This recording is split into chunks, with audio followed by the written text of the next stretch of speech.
The Galactic Council had called the meeting for one reason: to finally bring peace to the Orion Quadrant. For decades, small fights had flared up between human colonies and the territories of other spacefaring species. Sometimes it was over mining rights on icy moons. Other times it was about who controlled the shipping lanes near dying stars. The wars were never huge, but they were constant, like a slow burn that never went out. Now, after years of tension, the Council believed the time had come to settle things once and for all. Orbital Station Viridia hung in the quiet darkness between star systems, far from any planet's gravity. It was a neutral place built by many species together, with wide observation decks, soft lighting, and rooms designed to make even the most different beings feel at ease. Inside the grand chamber, 12 species sat in a wide circle. Some had smooth silver skin. Others had shells or tentacles or eyes that blinked sideways. At the center of it all sat the humans. Ambassador Elena Rostova led the human delegation. She was in her late 50s with short gray hair and calm eyes that had seen too many failed talks. She wore a simple dark blue suit with the Earth symbol, a blue-green circle on her lapel. Beside her sat 2 advisors, a quiet scientist named Dr. Lin and a former military officer, Colonel Hayes. They did not speak unless spoken to. They knew this was Rostova's moment. The Council's lead speaker was Elder Vex of the Virelians. Tall and thin, with pale blue skin and long fingers, he spoke slowly, as if each word cost him something. "Ambassador Rostova," he began, his voice echoing softly in the chamber. "The Council appreciates your presence. We believe this meeting can end the cycle of conflict that has troubled this region for too long." Rostova nodded. "We share that hope, Elder Vex." Then came the terms. The Council wanted Earth to give up control of 3 mining colonies in the Helios Belt, places humans had built from scratch, where families had lived for 2 generations. They also demanded that Earth shut down its military bases along the outer rim and agree to let the Council decide how Earth's resources would be shared across the galaxy. In return, humans would be allowed to trade and travel, but only under strict Council rules. Rostova listened without interrupting. When Elder Vex finished, she took a slow breath. "With respect," she said, "these terms read more like surrender than peace." A murmur passed through the chamber. The Qatari delegate, a broad-shouldered being with armored skin, shifted in his seat. One of the smaller species, the feathered mill, whispered to its neighbor. Elder Vex's expression did not change. "Peace requires compromise, Ambassador." "But not one-sided compromise," Rostova replied gently. "We came here to build something fair, not to sign away our future." She then presented Earth's own proposal. It was simple. Both sides would reduce weapons near shared borders. Humans would share their clean energy technology, something many Council species desperately needed. And Earth would ask for just one thing in return: a rotating seat on the Council, so humans could have a voice in decisions that affected them. Silence followed. Then Elder Vex gave a small, almost invisible shake of his head. "Your offer shows heart," he said carefully, "but it lacks realism. Humanity is young. Your species has only been in space for 2 centuries. You do not yet understand the weight of galactic order." Rostova felt a familiar tightness in her chest. She had heard this before, in different words from different beings. The idea that humans were too emotional, too impulsive, too new to be trusted with real power. It wasn't said with hate, but with pity, and that was worse. Still, she kept her voice steady. "We may be young, Elder Vex, but we've learned fast. We've survived wars on our own planet. We've healed our world, and we've reached the stars not to conquer but to connect. That's not weakness, that's choice." Some of the younger delegates leaned forward. A few even nodded slightly. But the elders, the ones who held the real power, remained still, their faces unreadable. After a long pause, Elder Vex spoke again. "We will consider your words, but the Council's position remains clear. Without your agreement to the original terms, peace cannot move forward." Rostova looked around the circle. She saw no openness, only expectation. They truly believed Earth would say yes, that humans would bow as so many younger species had before them. She stood. "Then we ask for a short recess, 48 hours. We need to consult with our government on Earth." Elder Vex gave a slow nod. "Granted. We expect your return with a more practical response." Rostova did not smile. She simply bowed her head slightly and walked out, her team following in silence. Back in their quarters, the mood was heavy. Dr. Lin paced near the window, watching a cargo ship drift past the station. "They don't see us as equals," she said quietly. "They see us as a problem to manage." Colonel Hayes sat with his arms crossed. "If we agree to their terms, we lose everything we've built out here. Our colonies, our freedom, our voice." Rostova stared at the stars. She thought of the miners on Helios 7, who had turned a frozen rock into a home. She thought of the children born in space who had never known Earth but still called it theirs. She thought of all the times humans had been told they weren't ready, only to prove again and again that they were. "They think this is a negotiation," she said at last. "But it's not. It's a test, and they've already decided we'll fail." Her message to Earth was sent that night, short, clear, and urgent. Within hours, leaders from every continent gathered in Geneva. They reviewed the Council's demands. They studied the intelligence reports. And they saw what Rostova had seen. The Council had never intended to treat Earth as a partner, only as a subject. But that decision, the real one, would come later.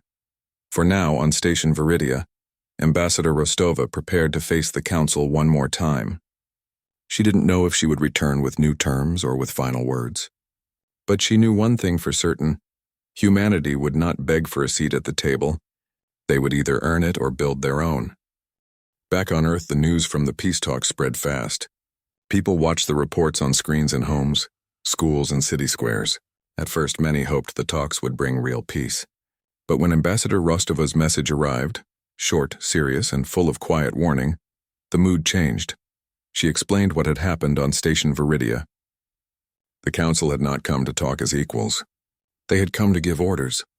They wanted Earth to give up its colonies, shut down its defenses, and hand over control of its resources, all without getting anything real in return. And they expected Earth to say yes. In Geneva, the leaders of the United Earth Assembly met in an emergency session. The room was quiet at first. Then voices rose, angry, worried, but also clear. One delegate from South America said, "We did not survive climate wars and global pandemics just to hand our future to strangers who don't respect us." A representative from Southeast Asia added, "They call us children, but children grow up." What surprised everyone was how quickly the world agreed. For years, Earth had been divided by borders, by beliefs, by old grudges. But now, faced with a choice between dignity and submission, the planet stood together. After only one day of debate, the Assembly voted. The vote was not close. It was unanimous. Earth would withdraw from the peace talks. The decision was not made in anger. It was made with care. Earth's leaders knew the risks. The Galactic Council was powerful. They controlled trade routes, advanced technology, and most of the known space lanes. Cutting ties could mean shortages, isolation, even conflict. But they also knew this: if they signed the Council's terms, Earth would lose its freedom forever. And freedom once lost was almost impossible to get back. Ambassador Rostova received the decision while still on Station Viridia. She read the message twice. Then she stood up, straightened her suit, and walked back to the Grand Chamber. Not to negotiate, but to speak the truth. The Council was waiting. Elder Vex looked calm, even a little pleased. He expected her to return with Earth's agreement. Instead, Rostova stepped to the center of the room and said, "The people of Earth have spoken. We will not accept terms that treat us as less than equal. We came here in good faith. But peace cannot be built on fear or force." She paused. The room was so quiet that the hum of the station's air system could be heard. "Therefore," she continued, "Earth is ending its participation in these talks. We do not declare war. We do not seek conflict, but we will not sign our own surrender." Then she turned and walked out. The Council was stunned. Some delegates whispered to each other. Others sat frozen. Elder Vex's face showed no emotion, but his long fingers tapped once, just once, on the arm of his chair. That small movement told Rostova everything. They had not believed she would really leave. As she boarded the Earth shuttle, Rostova looked back at the station one last time. She felt no joy, only sadness. She had hoped for partnership. Instead, she had been forced to draw a line. Back on Earth, the news of the withdrawal spread like wildfire. At first, people were nervous. Would the Council punish them? Would ships stop coming? Would the lights go out in cities that depended on alien-made power cells? But something unexpected happened. Instead of fear, a new feeling grew: pride.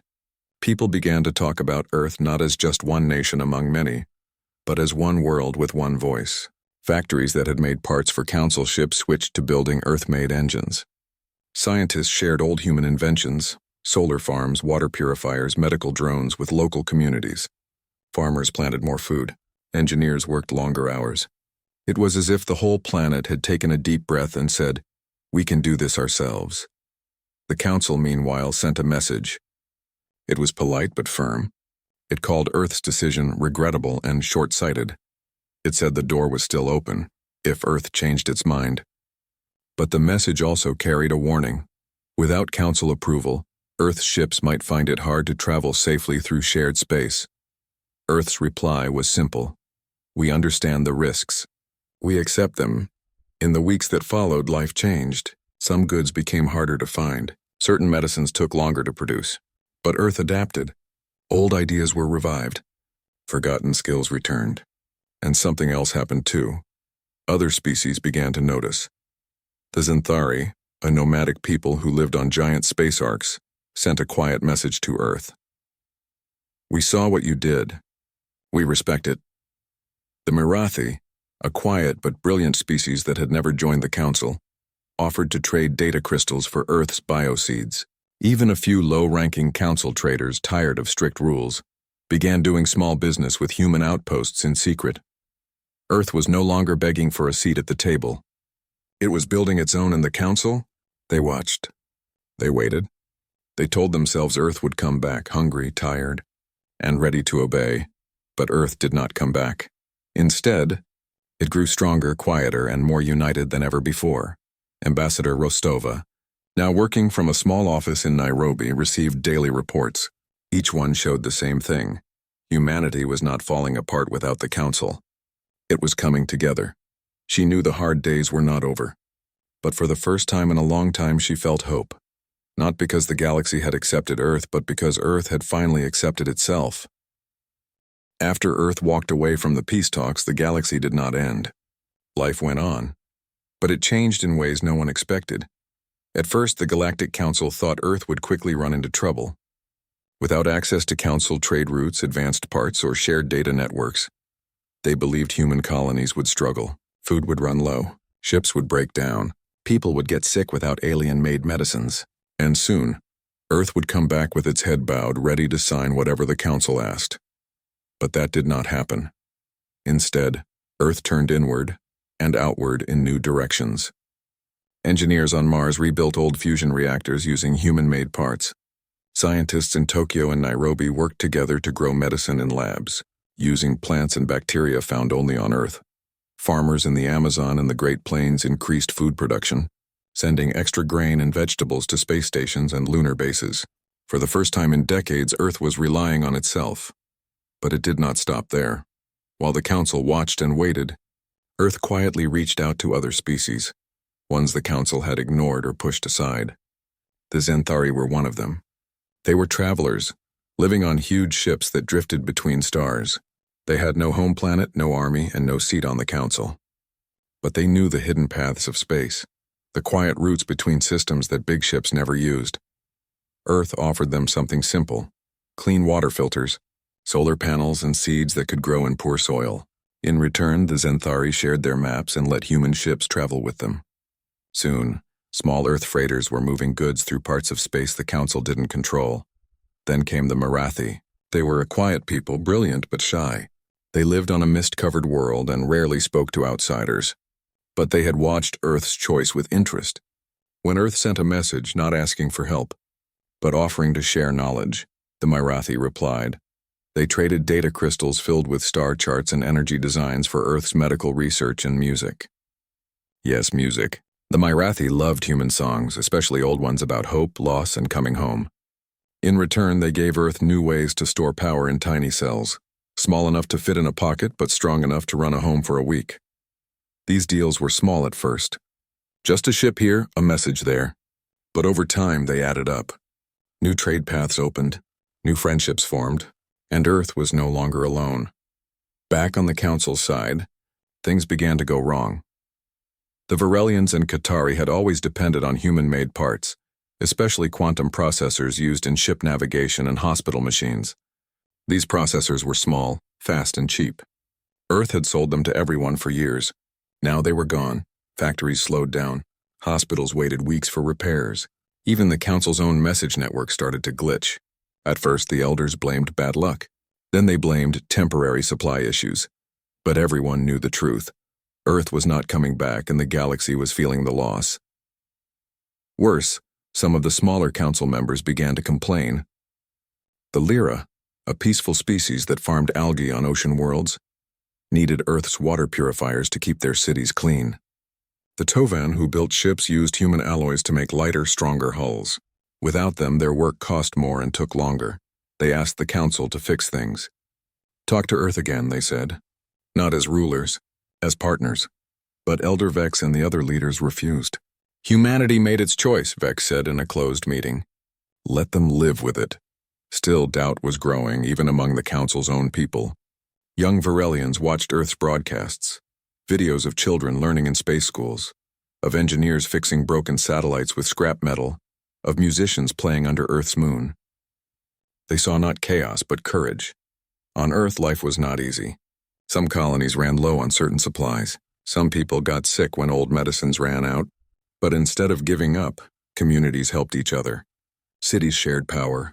Doctors trained new students over video links. Students designed new tools using open-source plans anyone could use. And then came Project Aegis. No one announced it with fanfare. There were no grand speeches. But slowly, Earth's outer colonies began to link their defense systems. Old satellites were upgraded. New sensors watched the edges of human space. Not to attack, but to protect, the Council noticed. Their scouts reported that human ships moved with more confidence now. That Earth's borders were quiet but firm. That no one crossed them without permission. For the first time, the Council felt something unfamiliar. Uncertainty. They had always believed they held all the power. But power wasn't just about big ships or old laws. It was also about who others trusted, who others wanted to work with, who could stand alone and still thrive. And Earth was doing exactly that. Meanwhile, on a small station near the edge of human space, a Zenthari trader named Kale met with a young Earth engineer named Mira. They sat in a room lit by soft lamps, drinking tea made from Earth herbs.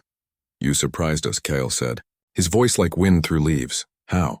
Mira asked. We thought you would break when the Council turned away, but you did not break, you bent, and then you grew stronger. Mira smiled. We've broken before. Many times. But we always rebuild, Kyle nodded. That is why others are starting to listen to you. Far away on Station Viridia, Elder Vex stared at a report showing falling trade numbers and rising unrest among council members. He did not speak for a long time. Then he said so softly no one else heard. Perhaps we were wrong, but it was too early for apologies. The real test was still coming, and when it arrived, the council would learn that peace was not something you demanded. It was something you earned together. A year had passed since Earth walked away from the peace talks. The galaxy had settled into a new rhythm, uneasy but quiet. The Council watched Earth from a distance, still sure that time would force humans to return. But time did not work the way they thought.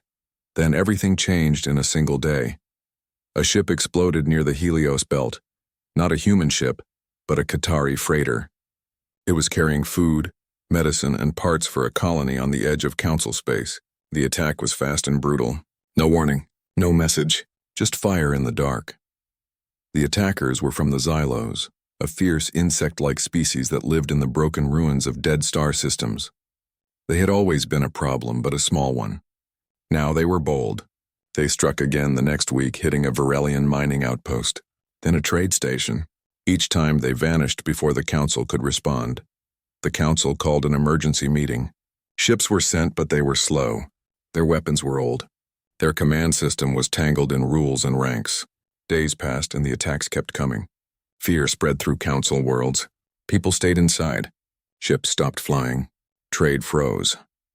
In desperation, the Council did something they never thought they would do. They sent a message to Earth. It was short and formal. It asked for help, not as a demand but as a request.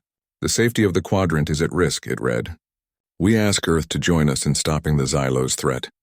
On Earth, the message was received in Geneva. Leaders gathered again, just as they had a year before. But this time the mood was different.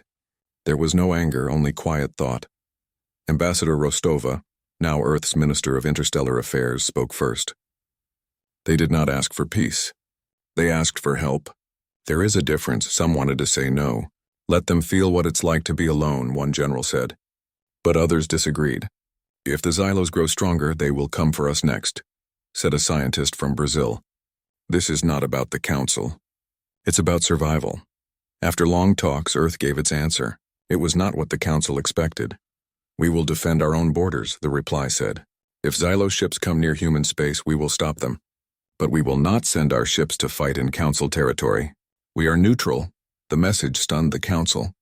They had expected either a yes or a no, not this careful, clear line. But the truth was worse than they realized. As the Council struggled to respond to the Xylos, they looked at their own forces and saw how weak they had become. Their ships needed repairs they could no longer make. Their pilots lacked training. Their weapons used parts that Earth once supplied. Without those, their systems failed in battle. Meanwhile, Earth's ships moved with quiet strength.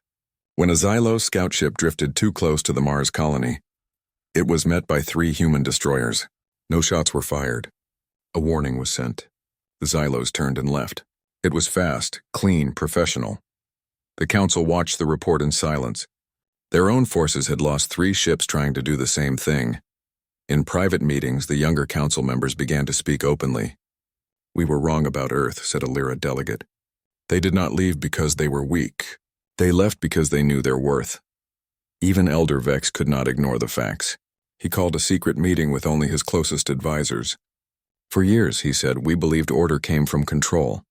But Earth shows us something else. Order can also come from trust, from fairness, from choice. No one argued. Soon after, a new group was formed inside the Council. It had no official name, but others called it the Human Reassessment Group. Its job was simple: study Earth, not as a problem, but as a possible partner. They looked at Earth's history. They read old human books about peace after war. They watched videos of Earth's cities, farms, and schools. They saw how humans solved problems, not with force, but with talk, with science, with care. One report stood out. It showed how, after a great war on Earth long ago, enemies had come together to build new rules. Not to punish, but to prevent future fights. That was the spirit Earth had brought to the peace talks, and the Council had laughed at it. Now they understood, but understanding was not enough. Action was needed. Elder Vex knew Earth would not return just because the Council said sorry. Trust, once broken, took time to rebuild, so he did something unexpected. He chose a new delegate, not an elder, not a general, but a young Varelian named Talon Vor. Talon was different. He had studied human history. He spoke Earth's main languages. He believed the galaxy was big enough for many voices, not just the old ones. When asked why he accepted the task, he said, "Because the future does not belong to those who refuse to change." The Council prepared a new message. This time it did not ask for help. It did not offer deals. It simply said that we wish to listen. If Earth is willing, we would like to talk, not as rulers, but as learners. The message was sent to Earth's lunar embassy. On Earth, people were cautious. Many remembered how they had been treated before, but Rostova saw something in the words that others missed. It was humility. And humility, she knew, was the first step toward real peace. She recommended that Earth accept the meeting, but on their terms. No grand chambers, no speeches, just a quiet place under Earth's moon, where 2 sides could finally see each other clearly. The Council agreed, and so, for the first time in over a year, a Varelian ship flew toward Earth, not to demand, but to ask. Not to judge, but to understand. The galaxy held its breath, because this time the Council was not sure they were the teachers. Maybe, just maybe, they were the students. The Varelian ship landed softly on the moon's surface near the new Earth embassy. It was not a warship or a grand cruiser, just a small silver vessel with no weapons, no flags, and no demands. From it stepped Talon Vor, young and alone, carrying only a datapad and a small gift, a seed from his homeworld, wrapped in soft cloth. He was met not by soldiers, but by Ambassador Elena Rostova herself. She wore simple clothes, dark pants, a light shirt, no medals, no symbols of rank. She smiled, but it was a careful smile. The kind given to someone who might still be an enemy but is trying to be a friend. "Welcome to Earth's moon," she said. Talon bowed his head slightly. "Thank you for seeing me." They walked together through the embassy's garden dome. Inside, real grass grew under soft lights. Trees from Earth stood in quiet rows. A small stream ran through the center, fed by recycled water. It was peaceful, a place built not for power but for thought. They sat on a stone bench. No cameras, no recorders, just two beings from different worlds, looking at the same stars through clear glass. "I am not here to negotiate," Talon said after a long silence. "I am here to listen." Rostova studied him. He was not like Elder Vex, his eyes were open. His voice held no pride, only questions. "Why now?" she asked. "Because we were wrong," he said simply. "We thought peace meant control. We thought strength meant silence. But watching Earth these past months, you showed us another way. You stood firm, but you did not strike. You built while we waited. You shared even when we did not," Rostova nodded. "Peace isn't signed," she said. "It's grown, like these trees. It takes time, water, care, and trust." Talon looked at the grass beneath his feet. "We broke your trust." "Yes," she said. "You did," he did not argue. He did not make excuses. He just sat with the truth. Over the next few days, Talon stayed at the embassy. He did not ask for secrets or technology. Instead, he asked about Earth's past. He wanted to know how humans had stopped fighting each other after their great wars, how they had healed their planet, how they had learned to share water, food, and power across old borders. Rostova showed him old videos of the Paris Climate Accords, where nations agreed to protect the air, of the Antarctic Treaty, where countries promised never to fight over ice and rock, of the Global Health Pact, where doctors from enemy nations worked together to stop a virus. These were not perfect, she said. People argued. Some broke promises, but most kept trying, because they knew the cost of not trying. Talon took notes, not for reports, but for understanding. Back on Station Viridia, the council waited. Some elders were angry. "He is wasting time with stories," one said. But others watched the quiet reports from the moon and felt something shift inside them. Meanwhile, Earth did not stop moving forward. Scientists prepared a new mission, a small research ship built by human hands carrying tools to study dying stars.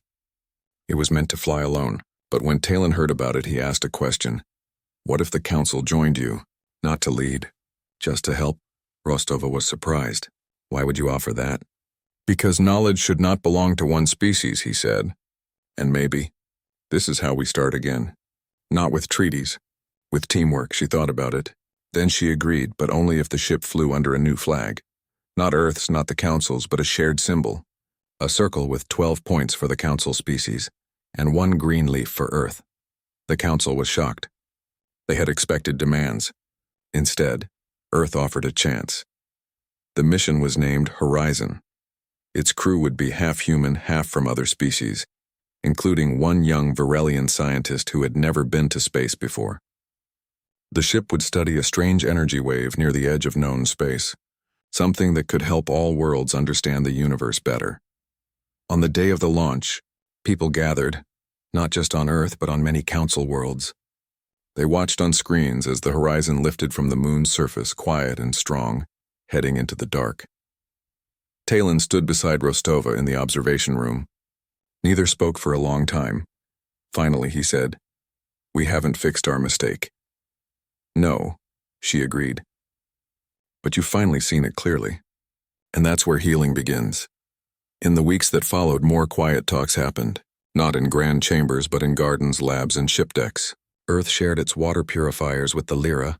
The Marathi sent new energy designs to human engineers. Even the Qatari, once proud and distant, asked for help repairing old hospitals and offered their own healing plants in return. The council did not change overnight. Old habits ran deep, but something had started, a small root in hard ground. And roots, given time, can move mountains. Back on Earth, children learned a new lesson in school, that strength is not just in weapons or power, but in the courage to walk away from unfair deals. and the wisdom to return when the other side is ready to listen. And far out in space, the Horizon ship sent its first message home. Not just to Earth, to everyone. It said, "We see something beautiful ahead. Come look with us." For the first time in a long time, the galaxy felt not like a place of rulers and subjects, but of neighbors, learning to live side by side.